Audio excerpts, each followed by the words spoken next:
This is Galaxy News Hour Live. 2062-63 को आन्दोलनको मुख्य उपलब्धि भनेकै राज्यका हरेक संरचनामा समावेशीपनको सुनिश्चितता हो। 2063 को अन्तरिम संसद होस् या संविधान सभा र अन्य व्यवस्थापिका, यिनको खास सौन्दर्य भनेकै सबै वर्ग र समुदायको सहभागिता एवं समावेशी प्रतिनिधित्व हो।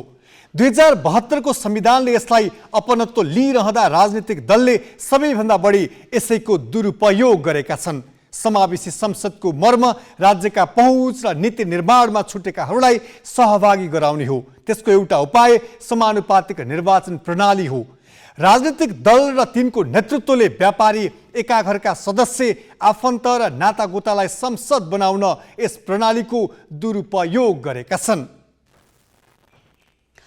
पीडमा रहेको समुदायलाई पनि राज्य निर्माण एवं सञ्चालनमा हिस्सेदार बनाउन र तिनको मूल प्रवाहीकरण गर्न अपनाइएको बाटोमा पनि सीमित जात जातिका उच्च आय भएकाहरू नै छनौटमा परेका छन्।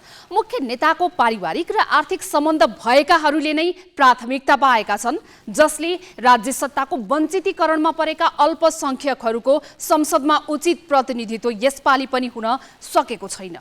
यसले एउटै सन्देश दिएको छ, राज्यको चरित्र बदल्न सबैभन्दा पहिला राजनीतिक दलको चरित्र बदल्नु पर्ने भएको छ। ग्यालेक्सी न्यूज आवरमा आज हामी समानुपातिक प्रणालीबाट दलहरूले छानेका उम्मेदवारको सूची विश्लेषण गर्नेछौँ। त्यस्तै काठमाडौँ महानगरमा प्रमुख बालेन्द्र शाहले चालेका हरेक कदमले किन विवाद र व्यवधान झेलिरहेका छन् भनेर पनि केलाउनेछौँ।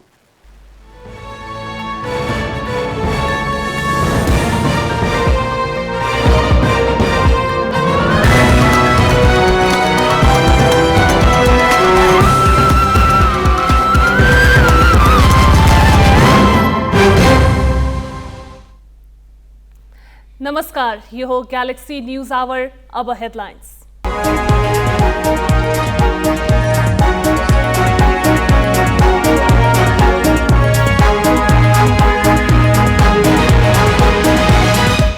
दलहरूले बुझाए प्रदेश र प्रतिनिधि सभामा समानुपातिकबाट छानिने सांसदको सूची।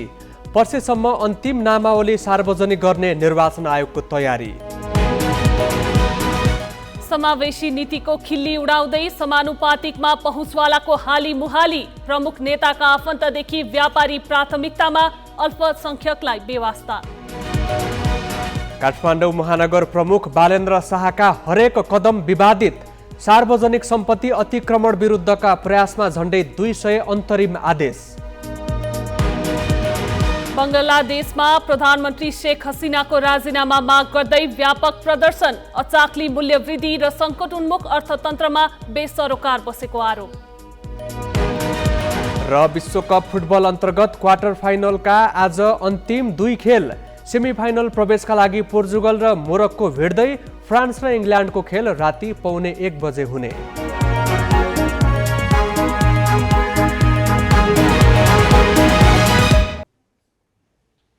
निर्वाचन आयोगले समानुपातिकतर्फ पाएको सिटमा जित्नेहरूको नाम बुझाउन थ्रेसहोल्ड कटाएका 7 दललाई आज अपराह्न 4 बजेसम्मको समय दिएको थियो। दलहरूले आफ्नो पार्टीमा छलफल गरेर अन्तिम समयमा नाम बुझाएका छन्। समानुपातिकतर्फ 110 सिटका लागि कुन दलबाट को चुनिए त? समानुपातिकतर्फ पहिलो दल बनेको एमाले 34 सिटमा 22 जना महिला र 12 जना पुरुष छानेको छ। एमालेमा समानुपातिक प्रणालीबाट संसद प्रवेश गर्नेमा आदिवासी जनजातिबाट महिलामा नैनकला थापा मगर, सूर्यकुमारी श्रेष्ठ, उर्मिला थेबे, ईश्वरी घरती, रणकुमारी बलम्पाकी मगर, शान्ति श्रेष्ठ र सरस्वती सुब्बा छन्। जनजातिबाट देवी प्रसाद भट्टचन, हेमराज राई र कालुराम राई संसद प्रवेश गर्दैछन्। खसार्यबाट चुनिएका 11 मध्ये 8 जना महिला छन्। एमाले मेनुका कुमारी पोखरेल, सरिता भूषाल, सौभाग्य माली, बिजुला रायमाझी, निर्मला कोइराला, सम्झना थपलिया, दीपा शर्मा र सुनिता बराललाई समानुपातिक सांसदमा छानेको हो। खसार्यमा पुरुषतर्फ रघुजी पन्त, एकनाथ ढकाल र दयाल बहादुर शाही छानिएका छन्। थारू क्लस्टरबाट अस्मा कुमारी चौधरी र शान्ति चौधरीले सांसद हुने अवसर पाएका छन्। दलिततर्फ रुक्मणी राणा बराइली, हर्कमाया विश्वकर्मा, ईश्वर बहादुर रिजाल, प्रभु हजारा दुसाद र चन्द्रबहादुर विश्वकर्मा सांसद भएका छन्। मधेसी क्लस्टरबाट वीणा देवी, अमृता देवी अग्रहरी, प्रतीक्षा तिवारी मुखिया, गंगा प्रसाद यादव र अमृतलाल राजवंशी तथा मुस्लिमबाट सराज अहमद फारूकीले प्रतिनिधि सभामा प्रवेशको मौका पाएका छन्। समानुपातिकतर्फ 32 सिट पाएको काङ्ग्रेसबाट 29 महिला सांसद भएका छन्। बाँकी 3 सिटमा मात्र पुरुष छन्। आदिवासी जनजाति क्लस्टरबाट सरस्वती बजिमय, लीलादेवी वखिम, सीताकुमारी राणा, सुशीला थिङ, सपना राज भण्डारी जोशी, माया राई, कुसुम थापा मगर र मनोरमा शेरचन, खस आर्यबाट अम्बिका बस्नेत, सरिता प्रसाई, आर्जु राणा देवा, ईश्वरी नेउपानी, प्रतिमा गौतम, मन्जु खाँड, रमा कोइराला पौडेल, कान्तिका सेजवाल र मैना रावल कार्कीले संसद प्रवेश गर्दैछन्। थारूतर्फ कल्पना चौधरी र बीना कुमारी थनेत, दलितबाट शान्ति विक, रूपा विक, सीता मिजार र आशा विक, मधेसीबाट नगिना यादव, मुक्ता कुमारी यादव, चन्दा चौधरी, सङ्गीता मण्डल र निनु कुमारी कर्ण तथा मुस्लिमबाट जावेदा खातुन जागा छानिएका छन्। पुरुषतर्फ प्रकाश शरण महत, जीवन परियार र विमलेन्द्र निधि परेका छन्। 14 सिट पाएको माओवादीबाट 12 महिला र 2 पुरुष समानुपातिक सांसदको रूपमा छानिएका छन्। माओवादीले आदिवासी जनजातिबाट दुर्गा राई, मीना तामाङ, उर्मिला माझी पौडेल र छिरिङ ल्यामु लामा तामाङ, खस आर्य महिलातर्फ ज्ञानु बस्नेत सुवेदी, विमला सुवेदी, नारायणी शर्मा, थारूबाट रूपा सोशी चौधरी, दलितबाट सुशीला श्रीपाली ठकुरी, मधेसीबाट मीना यादव र उमरावती देवी यादव तथा पिछडिएको क्षेत्रबाट कल्पना मियाको नाम निर्वाचन आयोगमा पठाएको छ। माओवादीबाट सांसद छानिएका 2 पुरुष हितराज पाण्डे र रणेन्द्र बराली हुन्। राष्ट्रिय स्वतन्त्र पार्टीले समानुपातिकतर्फ पाएको 13 सिट हो, जसमा आदिवासी जनजातितर्फ इन्दिरा राणा मगर, सुमना श्रेष्ठ र ढाका कुमार श्रेष्ठले मौका पाएका छन्। खस आर्यबाट डाक्टर चन्दा कार्की, निशा डागी, विनिता कठायत र डोल प्रसाद अर्याल, थारूबाट अशोक चौधरी, मधेसीबाट लक्ष्मी तिवारी र मनिष झा, दलितबाट सन्तोष परियार र शिव नेपाली तथा मुस्लिमबाट असीम शाहले सांसद बन्ने मौका पाएका छन्। राप्रपाले समानुपातिकतर्फ पाएको 7 सिटमा बिना लामा, बुद्धिमान तामाङ, रोशन कार्की, गीता बस्नेत, पशुपति शमशेर जबरा, अनिसा नेपाली र बिना जयसवाललाई छानेको छ। समानुपातिक तर्फ थ्रेसहोल्ड कटाएका 7 दलले आफूले पाएको सिटमा निर्वाचित हुने उम्मेदवारको नाम निर्वाचन आयोगमा बुझाए। समानुपातिक तर्फ निर्वाचितहरूको नाम छान्दा नातागोताको प्रभाव देखिएको छ। त्यो भन्दा पनि समानुपातिक सांसद चयनमा पैसाको चलखेल हुन्छ भन्नेहरूलाई दलहरूले यसपालि पनि ठाउँ दिएका छन्। व्यापारिक पृष्ठभूमिका र विवादित व्यक्तिको चयनले दलको नेतृत्वमाथि फेरि पनि प्रश्न उठेको छ। नेपाली कांग्रेसले समानुपातिबाट सांसद बन्नेको सूची तयार गर्न पार्टी मुख्यालय सानेपामा करिब 4 घण्टा बैठक गर्यो, तर केन्द्रीय कार्य सम्पादन समितिको बैठकमा सहमति जुट्न सकेन। पार्टीले पाएका 32 मध्ये 3 सिट मात्र पुरुषका लागि थिए। पुरुषमा खस आर्यतर्फ प्रवक्ता प्रकाश शरण महत, आदिवासी जनजातितर्फ पूर्व उपसभापति गोपालमान श्रेष्ठ, मधेसीतर्फ पूर्व उपसभापति विमलेन्द्र निधि र दलिततर्फ सहमहामन्त्री जीवन परियार थिए। यस्तै थारूतर्फ योगेन्द्र चौधरी र मुस्लिमतर्फ पहिलो नम्बरमै सहमहामन्त्री फर्मुल्लाह मन्सुर थिए। प्रत्यक्षतर्फ दलित समुदायबाट 1 जना पनि उम्मेद्वार नबनाएकाले सहमहामन्त्री परियारलाई पठाउनु पर्ने शेखर कोइराला समूहको दबाव थियो। दबावलाई सभापति देउवाले मान्दिन भन्न सकेनन्। उनले प्रधानमन्त्री निवास बालुवाटारमा पदाधिकारीको बैठक राखेर नाम टुङ्गो लगाए। पुरुषबाट परियारका साथै महत र निधि सांसद बने। श्रेष्ठ, चौधरी र मन्सुर अनेक प्रयासका बावजुद समानुपातिक सांसदमा छानिन सकेनन्। कांग्रेसले छानेका 29 जना महिला सांसदको सूचीमा प्रधानमन्त्री पत्नी आर्जु राणा र गृहमन्त्री पत्नी मन्जु खाँड परेका छन्। आर्जु र मन्जु निर्वाचन आयोगमा उम्मेद्वारको बन्द सूची बुझाउँदा नै विवादमा तानिएका थिए। पतिको शक्तिको दुरुपयोग गरेर सूचीमा माथि नाम राख्न लगाएको भनेर विवादित उनीहरू दुवैजना अन्ततः प्रतिनिधि सभा प्रवेश गर्ने भएका छन्। निर्वाचनको मुखमा कांग्रेस प्रवेश गरेकी चन्दा चौधरी पनि सांसद बनेकी छन्। एमाले समानुपातिक सांसद बनाएका मध्ये केही विवादित व्यक्ति हुन्। परिवार दलको नाममा यसअघि नै 2 पटक संसद छिरेका एकनाथ ढकालले यसपालि एमाले नेतृत्वलाई प्रभावमा पारी आफ्नो नाम समानुपातिक सूचीमा राख्न लगाए। पार्टीका लागि वर्षौंसम्म योगदान गरेका नेतालाई बेवास्ता गरी क्रिश्चियन धर्म प्रचारमा संलग्न ढकालको नाम सूचीमा राखिएकोमा पार्टी पदाधिकारी नै असन्तुष्ट थिए। तर उनीहरूले अध्यक्ष केपी ओली सामु असन्तुष्टि राख्न सकेनन्। ओलीले ढकाललाई खस आर्य कोटामा सांसद बनाए। एमाले आदिवासी जनजातिको कोटामा सांसद बनाएका देवी प्रसाद भट्टचन व्यापारी हुन्। प्रभु बैंकका अध्यक्ष भट्टचन संसद छिर्नकै लागि कांग्रेस छाडेर एमाले पुगेका थिए। एमाले उपाध्यक्ष रामबहादुर थापाले यसपालि चुनावी प्रतिस्पर्धामा भाग लिएनन्। तर उनी आफ्नी पत्नी नैनकला थापा मगरलाई सांसद बनाउन सफल भएका छन्। सुनसरी 2बाट निर्वाचित भीम आचार्यले पत्नी मीरालाई प्रदेश 1मा समानुपातिक सांसद बनाएका छन्। मध्य प्रदेशमा समानुपातिक तर्फ पाएको 1 सिटमा नेपाल संघीय समाजवादी पार्टीका अध्यक्ष रिजवान अन्सारीले पत्नीलाई सांसद बनाएपछि मधेसी क्लस्टरका उम्मेद्वार कमलेश्वर प्रसाद शाहले आफूमाथि अन्याय भएको भन्दै आयोगमा निवेदन दिएका छन्। क्यामेरामा सञ्जय घिमिरेका साथ अंगराज न्यौपाने, ग्यालेक्सी फोके, काठमाडौँ। अब केही न्युज संक्षेपमा। प्रधानमन्त्री शेरबहादुर देउवाले दण्ड पीडितका माग यथाशीघ्र सम्बोधन गरी न्याय दिलाउन सरकार प्रतिबद्ध रहेको बताएका छन्। 74औं अन्तर्राष्ट्रिय मानवाधिकार दिवसको अवसरमा आज राष्ट्रिय मानवाधिकार आयोगले गरेको कार्यक्रममा प्रधानमन्त्री देउवाले संक्रमणकालीन न्यायलाई निष्कर्षमा पुर्याउन सरकार प्रतिबद्ध रहेको बताए। उनले मानवाधिकार उल्लङ्घनका घटना न्यूनीकरण हुँदै आएको दावी गरे। कार्यक्रममा आयोगका अध्यक्ष तपबहादुर मगरले आयोगले दोषी ठहर गरी कारबाहीको सिफारिस गरेका तथा पूर्वपक्षका लागि थुनामा रहेका व्यक्तिलाई दलहरूले कानून बनाउने थलोमा लगेर विधिको शासन र मानव अधिकारकै मूल्यमा ठेस पुर्याएको बताए। उनले आयोगका अधिकांश सिफारिस कार्यान्वयन नहुनुले मानव अधिकारप्रति सरकारको प्रतिबद्धतामा प्रश्न उठेको बताए। कञ्चनपुरमा शिक्षकको कुटाईबाट एक विद्यार्थी घाइते भएका छन्। सदरमुकाम महेन्द्रनगरमा रहेको रेडियन्ट उच्च माध्यमिक विद्यालयमा कक्षा 12मा अध्ययनरत विद्यार्थी दिपेश जोशी शिक्षक केशव जोशीको कुटाईबाट घाइते भएका हुन्। शिक्षकको कुटाईबाट जोशीको कानमा गहिरो चोट लागेको छ भने कान पनि सुन्निएको छ। उनको मन्त्र अस्पतालमा उपचार भइरहेको छ। कक्षा कोठामा प्रवेश गर्न साथ हल्ला गरेको भन्दै आफूलाई शिक्षक जोशीले कुटपिट गरेको पीडित विद्यार्थीले बताएका छन्। विद्यालयमा यसअघि पनि विद्यार्थी कुटपिटका घटना हुने गरेको अभिभावकको आरोप छ। शिक्षक जोशीले आफ्नो हातबाट अन्जानमा गल्ती भएको र उपचारमा लाग्ने सबै खर्च बेहोर्ने बताएका छन्। स्थानीय तहको निर्वाचनमा काठमाडौँ महानगरपालिकामा अप्रत्याशित नतिजा आयो। स्वतन्त्र उम्मेदवारी दिएका बालेन्द्र शाह प्रमुखमा निर्वाचित भएपछि महानगरवासी आशावादी भए। नवनिर्वाचित प्रमुख शाहमा पनि उत्साह देखियो। उनले सुरुवाती दिनमा तीव्र रफ्तारमा काम थाले पनि, तर अहिले कतिपय काम अलपत्र छन् भने कतिपय काम अदालतले रोक लगाइदिएपछि अगाडि बढ्न सकेका छैनन्। शाहले सुरु गरेका काम विरुद्ध अदालतमा 200 भन्दा बढी मुद्दा विचाराधीन छन्। टुकुचा उत्खनन विरुद्ध मात्र 22वटा अल्पकालीन आदेश जारी भएका छन्। वैशाख 30मा स्थानीय तहको निर्वाचन भयो। काठमाडौँ महानगरपालिकाको अन्तिम नतिजा जेठ दोस्रो साता आयो। अन्तिम नतिजा नआउँदै स्वतन्त्र उम्मेद्वार शाहको जित सुनिश्चित भइसकेको थियो। उनी औपचारिक रूपमा पद बहाली समेत नगरी काममा खटिएका थिए। उनी शपथै नखाई काठमाडौँ उपत्यकाको फोहोर डम्पिङ स्थल सिस्डोल मात्र पुगेनन्, सिस्डोलको अव्यवस्थाको पहाड व्यवस्थापन गर्ने उद्घोष समेत गरे। त्यति मात्र होइन, त्यहाँबाट 2 किलोमिटरको दूरीमा रहेको बन्चरी डाँडा दीर्घकालीन ल्यान्डफिल साइटमा फोहोर लैजाने र सिस्डोलको कथा नदोहोर्याउने बताए। तर त्यस अनुरूप कार्य सम्पादन भएन। बन्चरी डाँडावासी र काठमाडौँ महानगर बीच नयाँ ढङ्गबाट द्वन्द्व चुल्यो।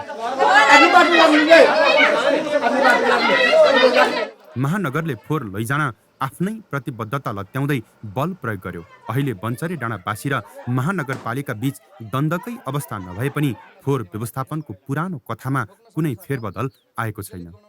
शाहले काठमाडौँबाट लगेर थुपारिएको फोहोरकै कारण विषाक्त बनेको सिस्डोल क्षेत्र भएर त्रिशुलीमा मिसिने कोल्पुको दुर्दशा फेर्ने बताएका थिए। नास्टका प्राविधिक लगेर पानीको प्रदूषण जाँच पनि गरे, तर त्यसबाट शुद्धिकरण गर्ने प्रयास पनि अलपत्र छ। फोहोर थुपारिएको स्थलबाट दुर्गन्ध बाहिर नजाओस् भनेर गरिने क्यापिङ पनि भएको छैन। बन्चरी डाँडामा अव्यवस्थित ढङ्गले थुपारिएको फोहोरले त्यहाँको लिचेर ट्याङ्क भरिएर खोलामै पुग्ने अवस्था छ। उत्साह जगाउने गरी सुरु गरिएका र आफै अलपत्र परेका काठमाडौँ महानगरका योजनाको सुरुवाती दृष्टान्त मात्रै हो। महानगरले मापदण्ड विपरीत बनाएका, नक्सा स्वीकृत नगरी ठड्याइएका तथा सार्वजनिक सरकारी जग्गा अतिक्रमण गरेर बनाइएका संरचना हटाउने अभियान नै चलायो।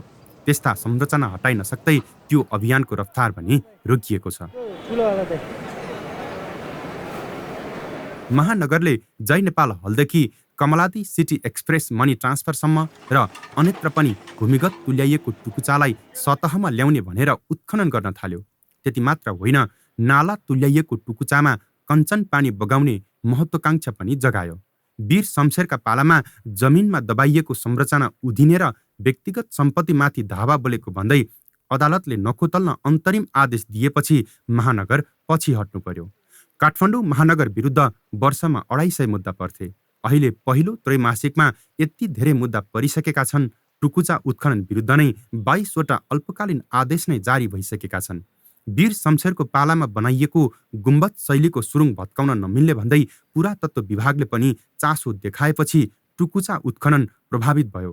भत्काएर अलपत्र पारेकाले दुर्गन्ध सहन गाह्रो परेको भन्दै स्थानीय आक्रोशित छन्। बालेन शाहलाई अब भोट दिएको बनाउनको लागि हो, भत्काउनको लागि चाहिँ होइन। उहाँले जुन टुक्चा भनेर पत्ता लगाउनु भयो त्यसमा त अब हामी स्वागतै गर्छु, तर त्यसको संरक्षण चाहिँ उहाँले गर्न सक्नु भएन, खालि भत्काउने काम मात्रै भयो। नगरले त पहिला जुन अवस्थामा छ त्यही अवस्थामा ल्याइदिनु पर्यो, किनभने अब यहाँ सिनेमा हल पनि चलाउनु पाएन।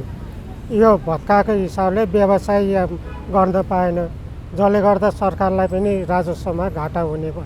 महानगरले भत्काएर त्यसै छाडिदिँदा संरचना भासिन थालेको भन्दै स्थानीयले दुखेसो पोखिरहेका छन्। अध्ययन नगरी र यथार्थ नबुझी भावावेशमा गरेको निर्णयको शिकार आफूहरूमा पर्न गएको भन्दै यस क्षेत्रका नागरिक असन्तुष्ट छन्।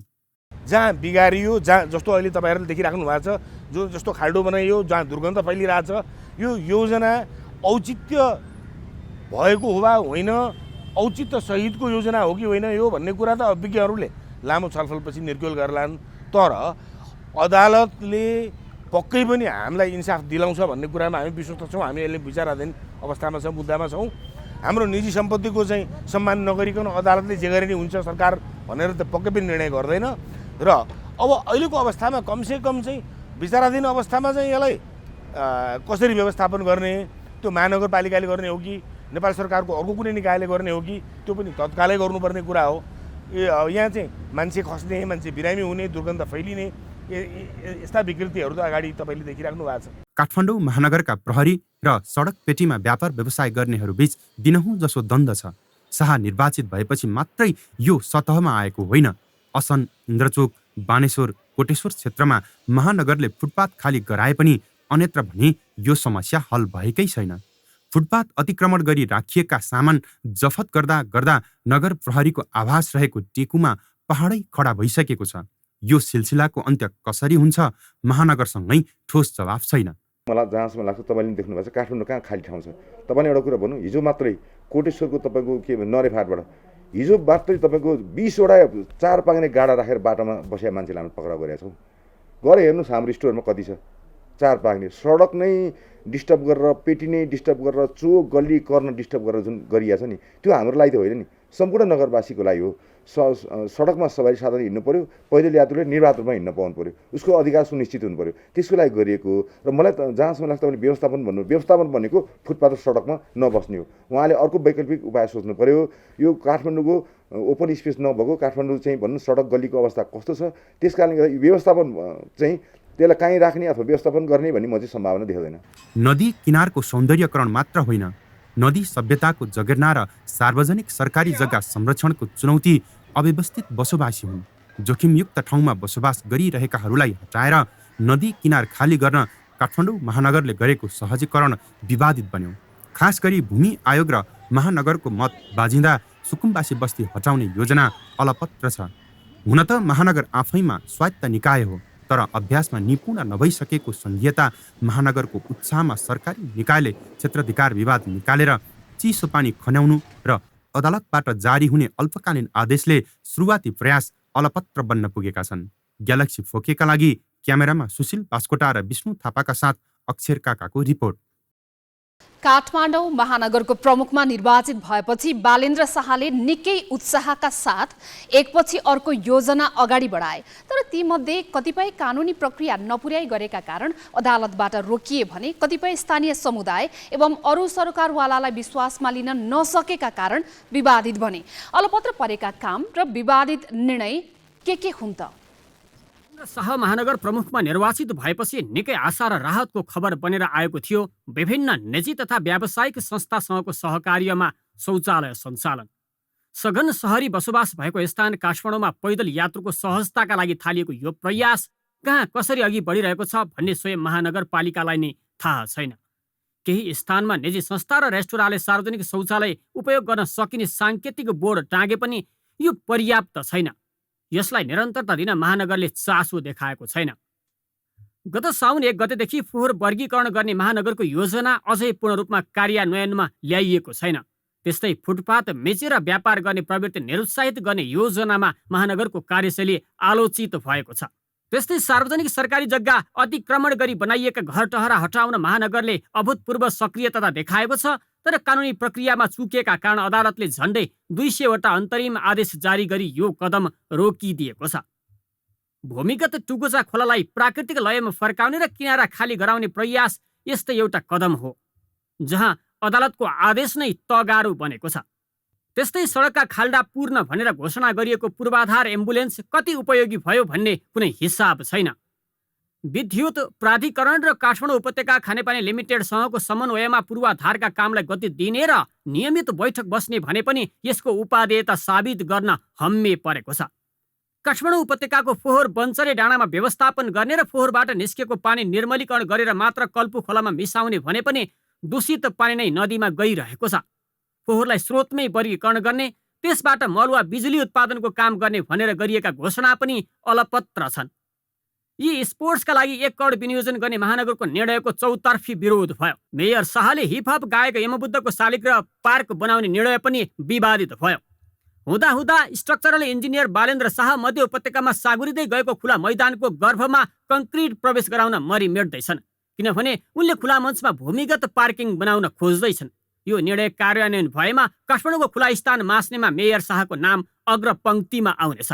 महानगरको कार्यपालिका बैठक प्रत्यक्ष प्रसारण गर्ने निर्णय मेयर शाहको मुडमा भर पर्छ। त्यस्तै मेयर शाहले त्रिभुवन अन्तर्राष्ट्रिय विमानस्थलको प्रवेशद्वार भत्काउने बारे उत्तेजक अभिव्यक्ति दिएर पनि विवाद निम्त्याएका थिए। काठमाडौँ महानगरपालिकाका प्रमुख बालेन्द्र शाहमा युवा जोश छ, केही गरौँ भन्ने भावना र तत्परता पनि देखिन्छ। तर उनको कार्यशैलीमा परिपक्वता देखिन सकेको छैन। कानुनी प्रक्रिया, सम्बन्धित क्षेत्रका विज्ञ एवं सरकारवालाका सुझावसहित पर्याप्त गृह कार्यका साथ अघि बढ्ने हो भने उनको कार्यकाललाई सफल बनाउने अझै समय छ। अब केही न्युज संक्षेपमा। लमजुङ र गोर्खाको सीमामा पर्ने चेपे खोलामा निर्माणाधीन चेपे ए जलविद्युत आयोजनामा आगलागी भएको छ। लमजुङको राइना सटार सिँचाइ आयोजनाको मुहानै मासिदिने गरी आयोजना निर्माण गरिएको भन्दै आक्रोशित स्थानीयवासीले तोडफोड र आगलागी गरेका हुन्। स्थानीयवासीको आक्रमणबाट सुरक्षाकर्मी समेत घाइते भएका छन्। आक्रोशित स्थानीयवासीले आयोजनाको 2वटा ट्रक, 2वटा मोटरसाइकल, 2वटा जेनेरेटर र स्टोरमा आगो लगाएका छन्। उनीहरूले आयोजनाको कार्यालय भवन तोडफोड गरेको प्रहरीले जनाएको छ। आयोजनाको विद्युत गृह नहरको मुहानभन्दा 200 मिटर तल हुने गरी निर्माण भइरहेको छ। सोही स्थानमा विद्युत गृह बनेमा राइनास नगरपालिकाको 850 बढी हेक्टर जग्गामा सिँचाइको सुविधा पुगेको राइना सटार सिँचाइ योजनाको मुहान मासिने निश्चित भएपछि उपभोक्ता आक्रोशित बनेका हुन्। कर्णाली कोरिडोर अन्तर्गत रेगिल सडक खण्डमा स्काभेटर दुर्घटना हुँदा 2 जनाको मृत्यु भएको छ। स्काभेटर कर्णाली नदीमा खसेको छ। दुर्घटनामा 3 जना घाइते भएका छन् भने 3 जना बेपत्ता छन्। बेपत्ताको खोजी कार्य जारी छ। फुकोट कर्णाली हाइड्रो पावरको सुरुङ मार्गमा काम गर्ने क्रममा स्काभेटर नदीमा खसेको थियो। मृत्यु हुने 3 जना सान्नी त्रिवेणीका हुन्। घाइते 3 जनालाई उपचारका लागि जिल्ला अस्पताल कालीकोट लगिएको छ। लेखक बुद्धिसागरको नयाँ उपन्यास कृति एक्लो सार्वजनिक भएको छ। परम्परागत विमोचन शैलीलाई तोड्दै कार्यक्रममा उपस्थित 10 जना पाठकलाई नै गोला प्रथाबाट छनौट गरेर उनीहरूकै हातबाट पुस्तक विमोचन गरिएको हो। फाइन प्रिन्टले बजारमा ल्याएको उपन्यास सङ्घर्षको वरिपरि घुमेको कथा भएको लेखकले बताएका छन्। उपन्यासमा कसरी सफल बन्ने भन्ने पत्तो नपाएको पात्रको केही बन्ने जिजीविसाको कथा बुनिएको छ। उपन्यासमा केही बन्ने सपना बोकेर रिङ रोडभित्र फनफनी घुमिरहने पात्रहरूको कथा समेटिएको छ। 494 पेजको उपन्यास एक्लोको मूल्य 840 तोकिएको छ। यसअघि बुद्धिसागरका रारा जलेपछि बुद्धिसागरका कविता कर्णाली ब्लुज र फिरफिरे बजारमा आइसकेका छन्। उनको कर्णाली ब्लुज चर्चित किताब हो। बङ्गलादेशमा प्रधानमन्त्री शेख हसिनाको राजीनामा माग गर्दै हजारौं प्रदर्शनकारी सडकमा उत्रिएका छन्। प्रमुख विपक्षी दल बङ्गलादेश नेसनलिस्ट पार्टी BNP को नेतृत्वमा ढाकामा प्रदर्शन भएको हो। राजनीतिक र आर्थिक अस्थिरता, ऊर्जा सङ्कट र मूल्य वृद्धिको मुख्य दोषी हसिना भएको प्रदर्शनकारीको आरोप छ। उनीहरूले आम निर्वाचनको माग गरेका छन्। BNP को कार्यालय अगाडि जम्मा भएका प्रदर्शनकारीलाई तितर बितर गर्न प्रहरीले रबरको गोली र असुर ग्यास प्रहार गरेको थियो। बिजुली कटौती र इन्धनको मूल्य वृद्धिलाई लिएर बङ्गलादेशमा दिनभर प्रदर्शन हुँदै आएको छ। बङ्गलादेशमा देशभर प्रदर्शन हुँदै आएको छ। BNP का 2 नेता पक्राउ परेपछि प्रदर्शन चर्किएको छ। विपक्षी दलका 2000 भन्दा बढी कार्यकर्तालाई प्रहरीले आफ्नो हिरासतमा राखेको छ। प्रहरीले सुरक्षा कडा पारेको छ। देशका प्रणाली बलियो बनाउने, संस्थाको साख सुधार्ने र आफ्नो संस्कारको पनि समीक्षा गर्ने परिपाटी एकदम कम छ। एउटा व्यक्ति विशेषप्रति बढी विश्वास र अपेक्षा गर्ने प्रवृत्ति सबैतिर हाबी छ। न्यायालय शुद्धिकरणका सवालमा यस्तै देखिएको छ। यो प्रसङ्ग नवराज पाण्डेबाट। गत वर्षदेखि कानुन र न्याय सम्बन्धी हरेक भेला र बैठकको केन्द्रमा प्रधान न्यायाधीश चोलेन्द्र शमशेर राणा हुन्थे। उनको आलोचनामै धेरै समय खर्च हुन्थ्यो। शनिबार काठमाडौँमा भएको यस्तै एक भेलाको दृश्य फरक देखियो। मानव अधिकार दिवसको अवसर पारेर नेपाल बार एसोसिएसनले गरेको गोष्ठीमा अधिकांश वक्ताले आफ्नो भाषणको केन्द्रमा कायम मुकायम प्रधान न्यायाधीश हरिकृष्ण कार्कीलाई राखे। करिब 2 दर्जन वक्ताले न्यायालय सुधारको अभियानलाई लिएर कामु प्रधान न्यायाधीश कार्कीको नामै लिएर आशा र आशंका प्रस्तुत गरे। राणा सहित अघिल्ला प्रधान न्यायाधीशहरूले बिगारेको स्थिति कार्कीले मिलाउनु पर्ने उनीहरूको भनाइ थियो। प्रधान न्यायाधीश चोलेन्द्र शमशेर राणा उमेर हदका कारण यही मङ्सिर 27 गते अवकाशमा जाँदैछन्। महाभियोग प्रस्ताव दर्ता भएपछि 10 महिनादेखि राणा निलम्बनमा छन्। गत फागुनदेखि असोज दोस्रो सातासम्म न्यायाधीश दीपक कुमार कार्कीले कायम मुकायमका रूपमा न्यायिक नेतृत्वको जिम्मेवारी सम्हाले। अहिले त्यो जिम्मेवारी हरिकृष्ण कार्कीमा सरेको छ। कार्की तिनै न्यायाधीश हुन् जसको नेतृत्वको समितिले न्यायालयमा विकृति विसङ्गति अध्ययन गरी सुधारको योजना सहित 2078 साउनमा प्रतिवेदन बुझाएको थियो। त्यो प्रतिवेदन कार्यान्वयनको जिम्मा पनि अब उनैको काँधमा आइपुगेको छ। त्यसैले अबको खबरदारी कार्कीतर्फ तिर्सिएको छ। आफैले बनाएको प्रतिवेदन आफैले लागू गर्नुपर्छ। म त भन्छु कायम मुकाम भएकै बेला पछि कन्फर्म के होला, तपाईँ श्वेतपत्र जारी गर्नुहोस्। सबैदेखि तपाईँ इच्छा शक्ति जाहेर गर्नुहोस्। बारले साथ दिन्छ, हामी पछाडि लाग्छौँ। श्वेतपत्र जारी गर्नुहोस्। 11-12 वर्षमा घाम तापेर बिस्तारै हात यस्तो गर्दै बेन्चमा जाने प्रवृत्ति हटाउनुहोस्। कुन न्यायाधीशको परेपछि मुद्दा हारिन्छ, कुन कहाँ गएर जित्दिन्छ, जाँगर नलाग्ने। आज फलन न्यायाधीश कहाँ परेछ, खै के बहस गर्नु भन्ने जस्तो वातावरण हटाउनुहोस्। तपाईँलाई ठुलो च्यालेन्ज छ, सम्भावना पनि छ। उहाँले क्वाइन गरेको एउटा शब्द उहाँको प्रतिवेदनमा परेको छ। न्यायाधीशहरूको सरुवा डाँफे सरुवा र गैँडा सरुवा हुन्छ। उहाँले प्रयोग गरेको शब्द हो त्यो प्रतिवेदनमा परेको छ। फौजदारी न्याय मर्दैछ भन्ने कुरा त्यहाँ राख्नुपर्छ भन्ने उहाँ नै हो, लेख्ने कलम यो नै हो। आज सम्मान्य प्रधान न्यायाधीशज्यूलाई म भन्न चाहन्छु, तपाईँ बारको अध्यक्ष हुँदा र तपाईँ कामु प्रधान न्यायाधीश भइरहँदा त्यो फौजदारी न्याय पुनर्जीवित भएको छ कि छैन? बिहान प्रभात फेरी गरेर झण्डै 6.5 घण्टा चलेको गोष्ठीमा कानुन व्यवसायी बीच एक अर्कालाई सामान्य घोषपेच पनि चल्यो। यद्यपि सबैका चासो र चिन्ता न्यायालय सुधारमा केन्द्रित थियो। बार अध्यक्षले त सुध्रनु पर्ने पक्षको सूची नै प्रस्तुत गरे। मलाई आज कता कता एउटा गर्वानुभूति पनि हुन्छ, अर्कोतिर डर पनि लाग्छ। कहीँ कतै हामी फेल त हुँदैनौँ। मलाई डर पनि लाग्छ, किनभने उहाँको नेतृत्वमा नेपाल बार एसोसिएसन, सर्वोच्च बार एसोसिएसन समेत र हामी अरू स्टेक होल्डरहरू मिलेर हामीले जुन प्रतिवेदन लेख्यौँ, त्यो प्रतिवेदन कार्यान्वयन गर्न सकेनौँ भने हामीलाई मात्रै धोका हुँदैन, हामीलाई मात्रै टाउको झुक्ने कुरा हुँदैन, नेपाली जनतालाई धोका हुन्छ। कार्यक्रम सुरु हुनु अघि नै पुगेका कामु प्रधान न्यायाधीश कार्कीले सबैको धारणा सुने र अन्त्यमा न्यायालय सुधार्न प्रयत्नरत रहेको सुनाए। मेरै संयोजकत्वमा बनेको समिति र त्यो समिति न्यायसँग सरोकार राख्ने सबै न्याय सरोकारवाला समूहहरूको प्रतिनिधित्वमा बनेको प्रतिवेदन हो। त्यसकारण यसलाई सबैले चाहिँ पालना गर्ने, यसलाई लागू गराउने दायित्व सबैको हो र सबैको कर्तव्य हो र सबैको भूमिका यसमा रहनै पर्छ। अनि मात्रै हामी त्यसलाई कार्यान्वयन गर्न सक्छौँ। वास्तवमा प्रधान न्यायाधीश राणाले न्यायालयमा विकृति र बिचौलिया भित्र्याएको भनेर बारको नेतृत्वमा 109 दिन सर्वोच्च परिसरमा आन्दोलन भयो। सहकर्मी न्यायाधीशले राणा विरुद्ध इजलास बहिष्कार गरे। न्यायिक शुद्धिकरणको सर्वाधिक ठूलो कदम प्रधान न्यायाधीश राणा विरुद्धको महाभियोग थियो। राजनीतिक तहको बेइमानीले महाभियोग पनि विधिसम्मत तवरमा टुङ्गो लागेन। त्यसबाहेक न्यायालयमा थुप्रिएका विसङ्गतिको पहाड थर्किने गरी न्यायिक नेतृत्वबाट अहिलेसम्म कुनै कदम चालिएको छैन। के कार्कीले त्यस्तो कदम उठाउन सक्लान् त? सबैको चासो यही प्रश्नमा छ। क्यामेरामा योगेश लामाका साथ बासु खड्का, ग्यालेक्सी फोके, काठमाडौँ।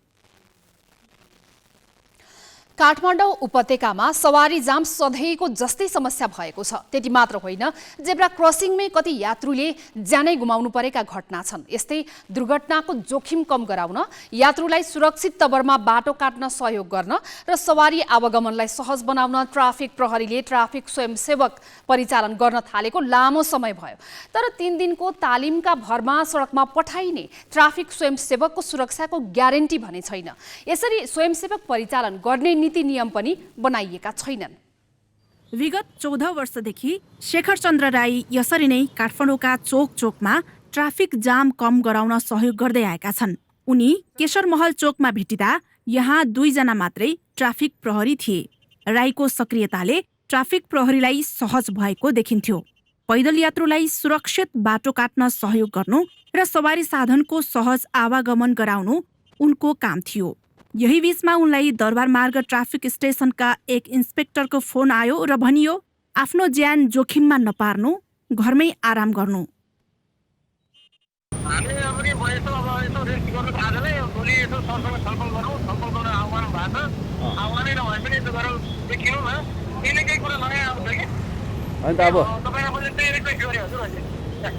अहिले काम नगर्नु, रेस्ट गर्नु, भोलि हाकिमसँग भेटेर मात्रै कुरा काम गर्नु।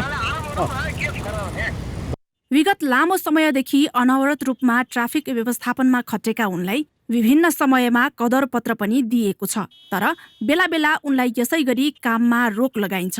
ट्राफिक प्रहरीको समन्वय बिनै सडकमा गएकाले रोक लगाइएको भनिएको छ। त्यसो त काठमाडौँ उपत्यका ट्राफिक प्रहरी कार्यालयको तालिम तथा जनचेतना शाखाले विभिन्न स्कुल तथा कलेजसँगको समन्वयमा सडक सुरक्षा सम्बन्धी 3 दिनको अनुशिक्षण दिएर 1 साताका लागि विद्यार्थीहरूलाई स्वयंसेवकको रूपमा खटाउने गर्छ। कम्तीमा 1 हप्ता काम गरे प्रमाणपत्र पनि दिइन्छ। तर यसरी ट्राफिक स्वयंसेवक खटाउने प्रष्ट निर्देशिका भने छैन। स्वयंसेवकको सुरक्षाको ग्यारेन्टी पनि छैन। कदाचित दुर्घटनामा परे उपचार कसले गराउने भन्ने समेत प्रश्न छैन। उहाँहरू एक्सिडेन्टमा पर्ने सम्भावनै रहँदैन, किनभने हामीले 3 दिनको अनुशिक्षण उहाँहरूलाई दिया हुन्छौँ। तपाईँले त्यस्तो भइपरि आयो भने त त्यसको कुनै प्रोभिजन चाहिँ अहिलेसम्म बनेको छैन, त्यस्तो भएको पनि छैन। त्यस्तो अब भइहाल्यो भने के गर्ने भन्ने कुरोमा चाहिँ अहिले केही पनि छैन।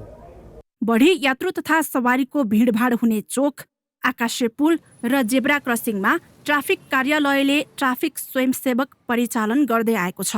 नेपाल स्काउट लगायत विभिन्न सङ्घ संस्थासँगको सहकार्यमा प्रशिक्षित गराएर गएका 5 महिनामा मात्रै 400 भन्दा बढी ट्राफिक स्वयंसेवक परिचालन गरिसकेको छ। लामो समय निरन्तर खट्ने सहयोगीलाई खाजा खर्च, यातायात खर्च र दुर्घटना भए उपचार गर्ने व्यवस्था सहित कार्यविधि बनाउने कुरा नचलेको होइन। स्वयंसेवकको 7 लाख रुपैयाँसम्मको दुर्घटना बिमा गर्ने भनेर 2076 मै महानगरीय स्वयंसेवकको 7 लाख रुपैयाँसम्मको दुर्घटना बिमा गर्ने भनेर 2076 मै महानगरीय स्वयंसेवक प्रहरी कार्यविधि मसौदा गरिए पनि त्यो कागज फेरि पल्टाएर हेरिएको छैन। क्यामेरामा रिकेश सिंह र सञ्जय घिमिरेका साथमा शिखा श्रेष्ठ, ग्यालेक्सी फोके, काठमाडौँ।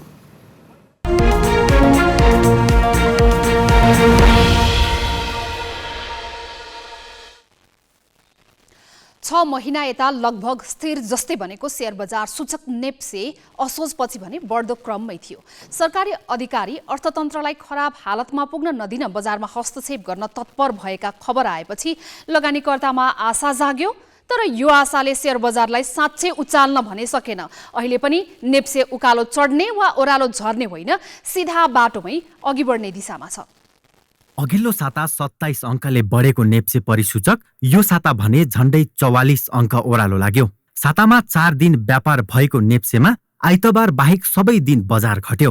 नेप्से 2.5 महिना अघि 1815 अङ्कसम्म झरेर उकालो लागेको थियो। तर त्यस यता शेयर बजार सूचकले 2 पटकसम्म 1865 अङ्कमा प्रतिरोधको सामना गर्नु परेको छ। अहिले पनि नेप्से आफ्नो न्यूनतममा टेबा बिन्दुभन्दा लगभग 100 अङ्क माथि रोकिएको छ। वाणिज्य ब्याङ्क, विकास ब्याङ्क, बीमा कम्पनी जस्ता अधिक शेयर भएका समूहका सूचक पछिल्ला 6 महिनादेखि स्थिर पर्याय छन्। जलविद्युत समूहको सूचक वर्षकै न्यूनतम नजिक झरेको छ। होटल तथा पर्यटन र लघुवित्तीय समूहका सूचक बढी उताप चढावमा देखिएका छन्। नेप्से परिसूचक भने गत साता 1916 देखि 1973 को बीचमा रह्यो। यो पछिल्ला केही साताको तुलनामा थोरै मात्र उतार चढाव हो। यो साता कारोबार रकम पनि घट्यो। हप्ताभरिमा जम्मा 5 अर्ब 11 करोड 26 लाखको शेयर किनबेच भयो। पछिल्ला 2 दिनमा त कारोबार रकम 1 अर्ब पनि पुगेन। यसले ब्याज दर सम्बन्धी नीतिहरूमा हस्तक्षेप गर्ने अर्थमन्त्री जनार्दन शर्माको भनाइलाई लगानीकर्ताले विश्वास नगरेको देखाउँछ। अर्कातिर सरकारले निजी गाडी, महँगा मोटरसाइकल, मदिरा र मोबाइल आयातमा वैशाखदेखिको प्रतिबन्ध सरकारले फुकुवा गर्ने भएपछि बजारमा फेरि तरलता समस्या खडा हुन सक्ने त्रास बढेको छ। प्रतिबन्धका कारण नाफामा आएका भुक्तानी सन्तुलन फेरि बिग्रन सक्ने देखेका लगानीकर्ताले ब्याज दर तत्कालै घट्ने देखेका छैनन्। Business bureau, galaxy four K, Kathmandu. हामी ग्यालेक्सी न्यूज आवरको अन्त्यमा छौं। सादा सादै हेडलाइन्स।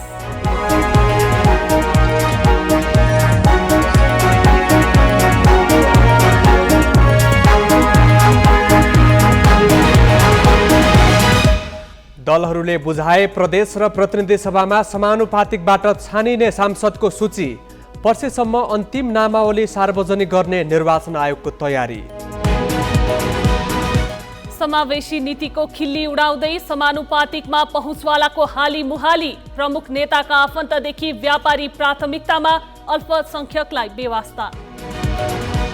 काठमाडौँ महानगर प्रमुख बालेन्द्र शाहका हरेक कदम विवादित। सार्वजनिक सम्पत्ति अतिक्रमण विरुद्धका प्रयासमा झण्डै 200 अन्तरिम आदेश।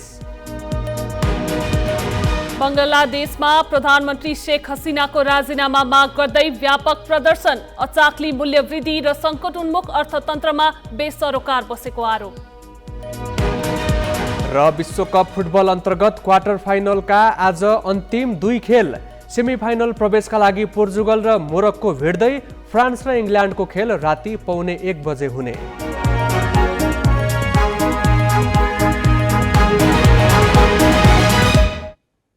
आजलाई ग्यालेक्सी न्यूज आवर सकियो। नमस्ते।